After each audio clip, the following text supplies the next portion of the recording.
Hello అండి, ఈరోజు నుంచి యూఎస్లో స్కూల్ స్టార్ట్ అయిపోయింది.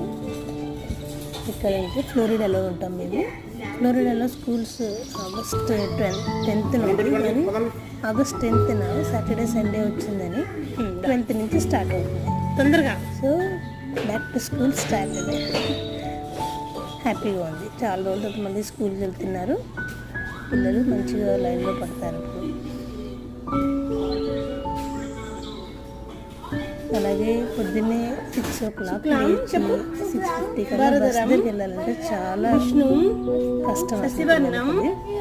చతుర్భుజం పొద్దున్నే టిఫిన్ చేయాలంటే వీలు కాదు పిల్లలకి. కష్టంగా పొద్దున్నే నుంచి కొంచెం పాలు తాగి కొంచెం టిఫిన్ చేయడానికి ఇబ్బంది పెట్టేస్తారు. శాంతే సో స్కూల్ టైం